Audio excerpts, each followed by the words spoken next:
Fala pessoal, tudo bem com você? Tudo tranquilo?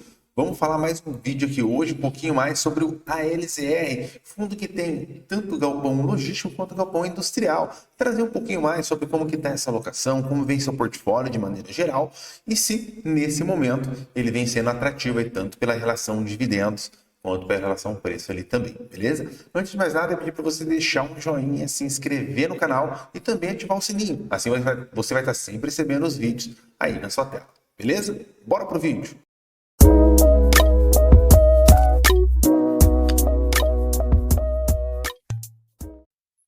Bora lá, então, pessoal. Então, trazendo para aqui um pouquinho mais, primeiramente, pelo objetivo do fundo, né? Sempre é muito importante. Então, o objetivo do fundo é ter renda via contrato de locações atípicos, tanto build to suit quanto sales and leaseback.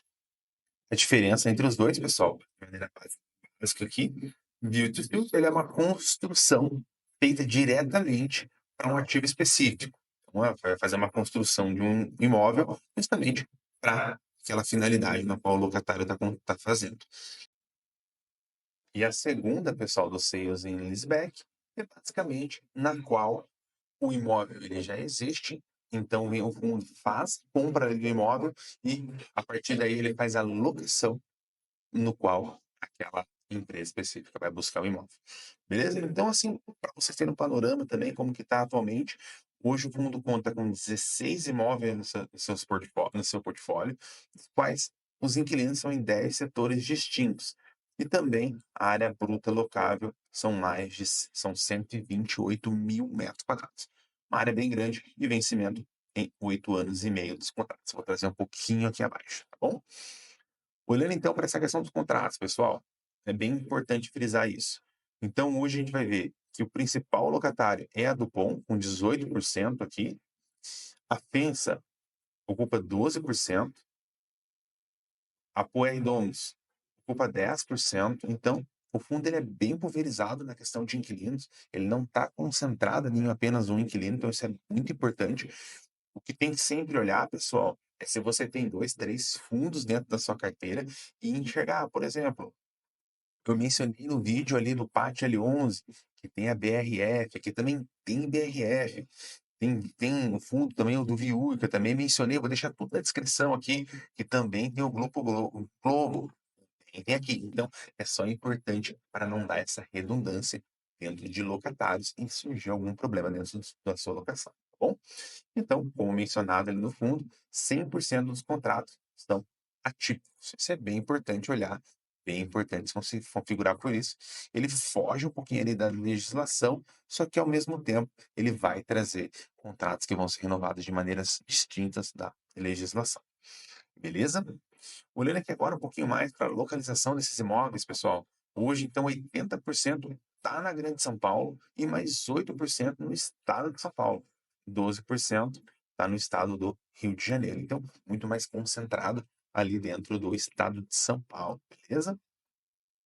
Além disso, 43% são edifícios comerciais, 24% galpões logísticos secos e 24% renda urbana. Esses são os principais aqui dentro do ativo. Bom, outro ponto, né, que é a diversificação por setor, que eles gostam de mencionar, é a questão de alimentos e bebidas. Hoje é 24% do fundo, especialidades químicas, 18% do fundo, medicina diagnóstica, que é o caso da DASA, ali, que eles têm na alocação, 9% do fundo.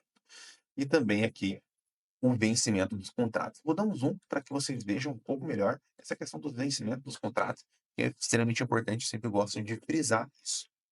Então, a gente vai ver que o pessoal da Balduco vai encerrar o contrato em 12,7 anos. Você vê aqui um pouquinho aí. 12,7 anos.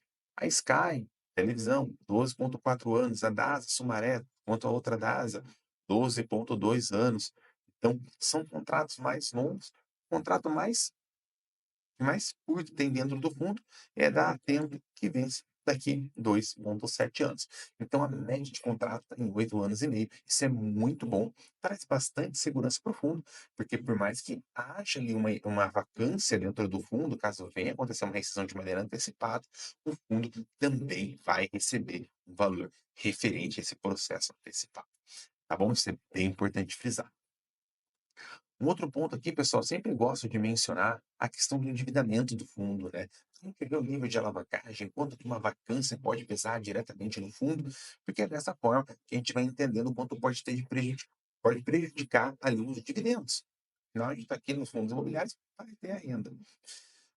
O fundo, pessoal, da LZR, ele não traz ali de maneira mais clara, específica, de maneira mais transparente, como que vai ser essa amortização do endividamento. Isso é um pouco ruim, mas ao mesmo tempo a gente tem que entender isso daí e olhar um pouco mais de lupa ali para a gente poder ter assertividade e não ficar refém simplesmente de uma informação mais visível ou não. A gente tem que estar sempre atento àquilo que a gente tem na carteira.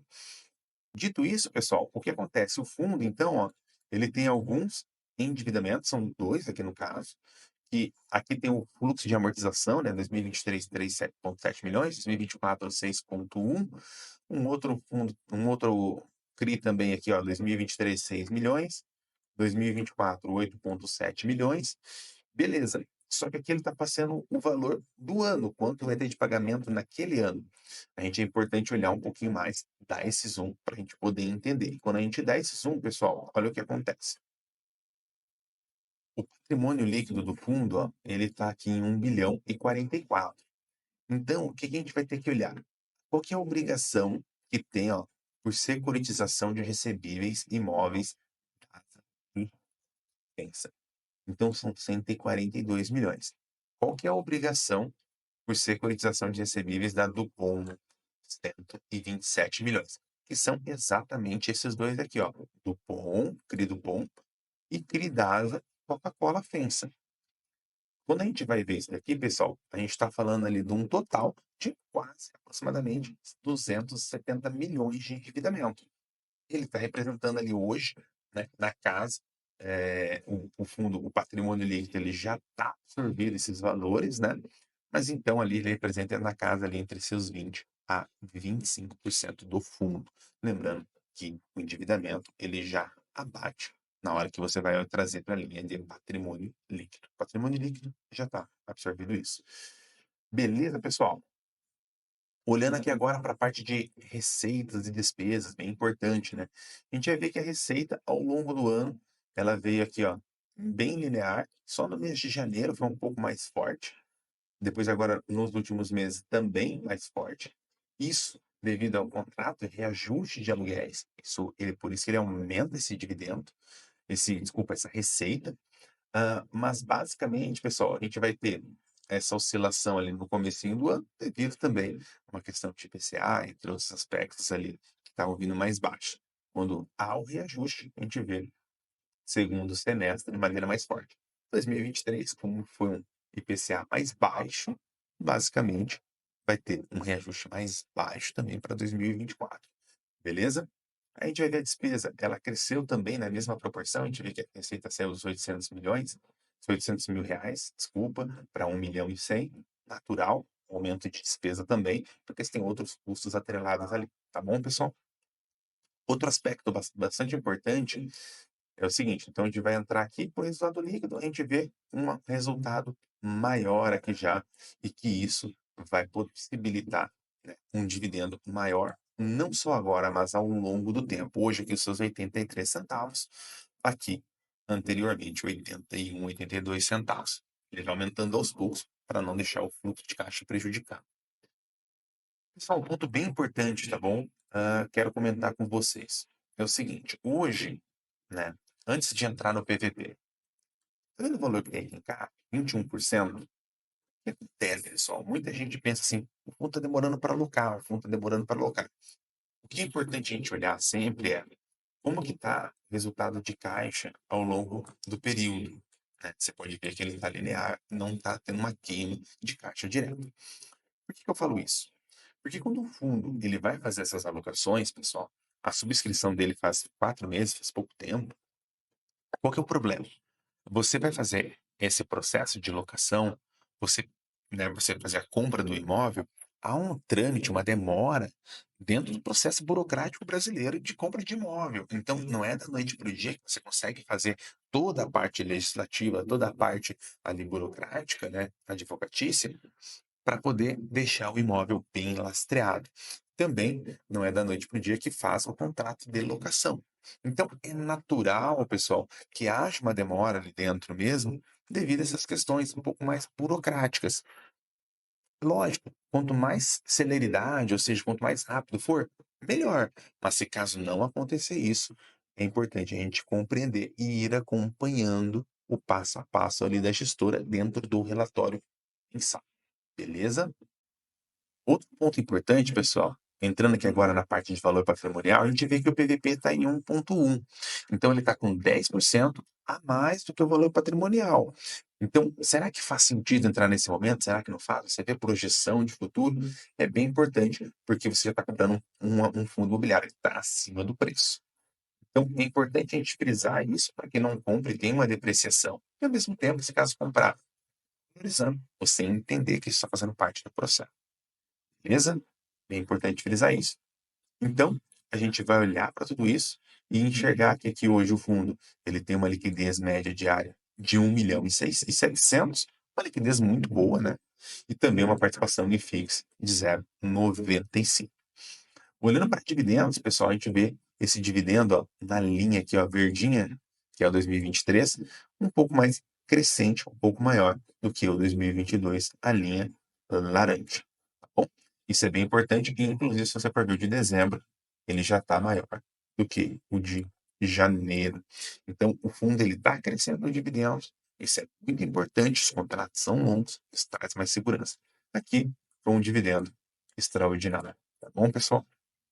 Lembrando que eu tirei essas informações do Status Invest, beleza?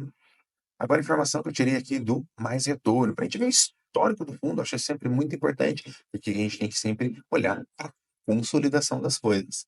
Então, a gente vai olhar um pouquinho mais, a gente vai entender como que está hoje o fundo, né? Desde lá de 2017, o fundo já entregou 106%, né? Enquanto o IMAB entregou 77%, CDI 53% e FIX 44% e o IPCA 37%. Então ele demonstra uma solidez muito boa, solidez muito bacana e ao mesmo tempo dividendos ali dentro dos seus patamares de fundo de imóveis, né? Não dá para comparar com outros tipos de fundo. Beleza, pessoal? Espero que você tenha gostado do vídeo. Deixe seu joinha, se inscreva no canal e ative o sininho. Assim você vai estar sempre recebendo os vídeos aí na sua tela. Beleza? Um grande abraço. Valeu!